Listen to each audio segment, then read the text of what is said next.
ಆಸೆ ಇಟ್ಕೊಂಡವ್ರಲ್ಲ ಅವರು, ಮುಖ್ಯಮಂತ್ರಿ ಆಗ್ಬೇಕಂತ ಭಾಳ ಆಸೆ ಇಟ್ಕೊಂಡಿದ್ದಾರೆ. ನನಗೇನೋ ಅವ್ರು ಹೇಳಿದಾರೆ, ಕೆಲವು ಸಂದರ್ಭದಲ್ಲಿ ಪರ್ಸ್ನಲ್ ಆಗಿ ಮಾತಾಡ್ಬೇಕಾದ್ರೆ ನನಗೊಂದು ಆಸೆ ಇದೆಯಪ್ಪ ಮುಖ್ಯಮಂತ್ರಿ ಆಗಬೇಕು ಅನ್ನೋದು. ಅದಕ್ಕೆ ನಾನು ಕೂಡ ಅದನ್ನು ಹೇಳಿದೆ. ಅವರಾಗಲಿ, ನಮ್ಮ ಜಿಲ್ಲೆಯವ್ರು ಯಾರೂ ಆಗಿಲ್ಲ. ಈಗ ಸೋಮಣ್ಣವರು ಕೇಂದ್ರದ ಮಂತ್ರಿ ಆದರು, ಭಾಳ 77 ವರ್ಷ ಸ್ವಾತಂತ್ರ್ಯ ಬಂದ ಮೇಲೆ ಫಸ್ಟ್ ಮ್ಯಾನ್ ಕೇಂದ್ರದ ಮಂತ್ರಿ ಆಗಿದ್ದಾರೆ. ಇವ್ರ ತಂದೆಯವ್ರು 5 ಬಾರಿ ಗೆದ್ದರು, ಪಾಪ ಆಗಲಿಲ್ಲ. ದೇವೇಗೌಡಾಜಿಯವ್ರನ್ನೇ ಹೋರಾಟ ಮಾಡಿ ಗೆಲ್ಲಿಸಿದ್ರು, ಮಾಡಲಿಲ್ಲ ಬಿ ಜೆ ಪಿಯವರು. ಪ್ರೈಮ್ ಮಿನಿಸ್ಟರ್, ಮಾಜಿ ಪ್ರೈಮ್ ಮಿನಿಸ್ಟರ್ ಒಬ್ಬ ನಾಯಕರನ್ನ ನಾವೆಲ್ಲಿ ಇದು ಮಾಡಿದಾಗ ಸೋಮಣ್ಣವ್ರಿಗೆ ಅದೃಷ್ಟ ಬಂದ್ಬಿಡ್ತು. ಹಾಗೆ ಪರಮೇಶ್ವರವ್ರಿಗೂ ಅದೃಷ್ಟ ಬರ್ಬೋದು, ಯಾರಿಗೆ ಗೊತ್ತು. ಅದೃಷ್ಟ ಜಿಲ್ಲೆಗೆ ಈಗ ಸ್ಟಾರ್ಟ್ ಆಗಿದೆ ಬರೋದು. ಕೋರ್ಟ್ ಆಮೇಲೆ ಹೋರಾಟದ ಮುಂದೆ ಯಾವ ಕೋರ್ಟು? ಜನಾದೇಶ ಜನತೆಯ ಕೋರ್ಟಲ್ಲಿ ಹೋರಾಟ ಮಾಡೋಣ. ಅದಾದಮೇಲೆ ಸ್ಟೇ ತರೋದು, ಮತ್ತೊಂದು ತರೋದು. ಹೋರಾಟ ಮಾಡಬೇಕಲ್ಲ, ಜನಕ್ಕೆ ಹೋರಾಟ ಮಾಡಿದಾಗ ತಾನೇ ಅದಕ್ಕೆ ವ್ಯಾಲ್ಯೂ.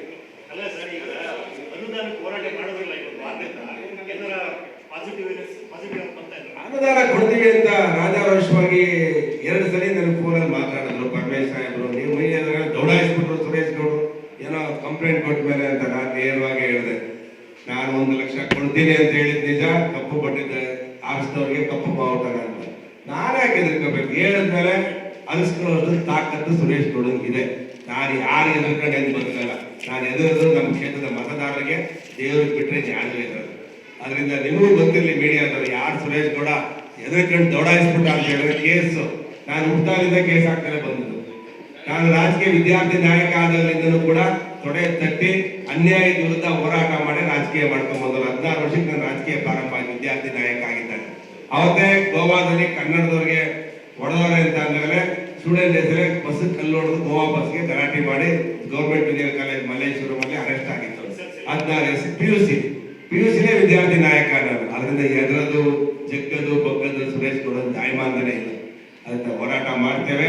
ಈ ಏನು ಇದು ನಮ್ಮ ಲಿಂಕ್ ಕ್ಯಾನಲ್ ಇದೆಯಲ್ಲ, ಅದು ನಿಲ್ಸೋದು ಬಿಡಲ್ಲ. ನಮ್ಮ ರಕ್ತ ಕೊಡ್ತೀವಿ, ನೀರು ಮಾತ್ರ ಕೊಡಲ್ಲ. ಯಾಕಂದ್ರೆ ನಮ್ಮ ಹಕ್ಕು ಇದು. ನಮ್ಮ ಹಕ್ಕನ್ನು ಯಾರು ಬಂದು ರಾಜಕೀಯಕ್ಕೆ ತಗೊಂಡೋಗ್ಬಿಟ್ರೆ ನನಗೇನು ಮಾಗಡಿ ಕೊಡೋಕೆ ಏನು ವಿರೋಧ ಇಲ್ಲ, ಕುಣಿದಕ್ಕೆ ಕೊಡೋಕ್ಕೂ ಏನು ವಿರೋಧ ಇಲ್ಲ.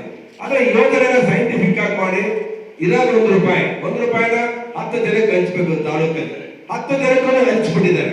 ಇನ್ನು 10 ರೂಪಾಯಿ ಮುಗಿದೋಗಿದೆ. ₹1 ಇರುವಂತಂದ್ರೆ ಎಲ್ಲರೂ ಹಂಚಾಗ್ಬಿಟ್ಟಿದೆ. ಇಲ್ಲ ಯಾವಾಗ ಗೆದ್ಕೊಂಡು ಅವ್ರು ಕೊಡ್ತೀವಿ ಅಂತ ಹೇಳಿದ್ರೆ, ಅನ್ನೋದು ಕೊಡ್ತೀವಿ ಅಂತ ಹೇಳಿದ್ರೆ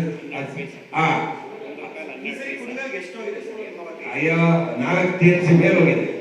ಅದರಿಂದ ನಾವು ಈ ಸಂದರ್ಭದಲ್ಲಿ ನಮ್ಮ ಮೀಡಿಯಾ ಸ್ನೇಹಿತರಿಗೆ ವಿನಂತಿ ಮಾಡೋದಿಷ್ಟೇ, ಸುಮ್ಮನೆ ಕಾಟಾಚಾರಕ್ಕೆ ಬಂದು ಪ್ರೆಸ್ ಮೀಟ್ ಮಾಡ್ತೀರಾ, ತೊಡೆ ತಟ್ಟಿ ಇವತ್ತು ಸರ್ಕಾರಕ್ಕೆ ಹೇಳ್ತಾ ಇದ್ದೇವೆ, ಈ ಲಿಂಕ್ ನಾನು ವಾಪಸ್ ತಗೊಂಡಿಲ್ಲ ಅಂತ ಹೇಳಿದ್ರೆ ಕಾಂಗ್ರೆಸ್ನ ಸಿದ್ದರಾಮಯ್ಯನವರು ಅದಕ್ಕೆ ಚೇರ್ಮನ್ ಕಾವೇರಿ ನೀರಾವರಿ ನಿಗಮಕ್ಕೆ. ಇದು ಅನಾವಶ್ಯಕವಾಗಿ ತುಮಕೂರು ಜಿಲ್ಲೆಯಲ್ಲಿ ಲಾ ಅಂಡ್ ಆರ್ಡರ್ ಪ್ರಾಬ್ಲಮ್ ಆಗುತ್ತೆ.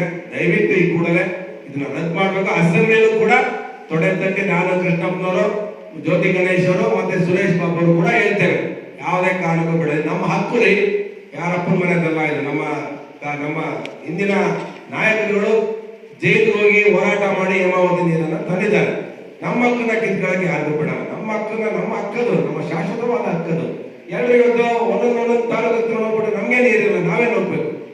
ನಾವು ಭೂಮಿ ಕಳ್ಕೊಂಡಿದ್ದೇವೆ, ಎಲ್ಲ ಕಳ್ಕೊಂಡಿದ್ದೇವೆ, ಈ ನೀರು ಬಿಡಿಸಿದ್ದೇವೆ, ಹೋರಾಟ ಮಾಡಿದ್ದೇವೆ, ಜೈಲಿಗೆ ಹೋಗಿದ್ದೇವೆ. ಇವತ್ತು ಏಕಾಏಕಿ ನಿರ್ಧಾರಕ್ಕೆಲ್ಲ ನಾವೆಲ್ಲ ಜಗ್ಗದಿಲ್ಲ, ಬಗ್ಗದಿಲ್ಲ. ಕೊನೆಯದಾಗಿ ಹೇಳ್ತಿದ್ದೇವೆ, ಕಾಂಗ್ರೆಸ್ನ ನಮ್ಮ ಸಿದ್ದರಾಮಯ್ಯನವರಿಗೆ ಮತ್ತೆ ಶಿವಕುಮಾರ್ ಅವರಿಗೆ ಕೂಡಲೇ ತಗೊಳ್ಳಿ. ಅಧಿಕಾರ ಇದೆ ಅಂತೇಳಿ, ಪೊಲೀಸ್ ಇದೆ ಅಂತೇಳಿ ನೀವು ಬಗ್ಗಿಸ್ತೀವಿ ಅಂದ್ರೆ ನಿಮ್ ಕನಸು. ರೈತರಿದ್ರೆ ನಿಮ್ ಸರ್ಕಾರನೇ ಉಳಿಸ್ ಮನೆ ಕಡೆ ಕಳಿಸ್ತೀವಿ.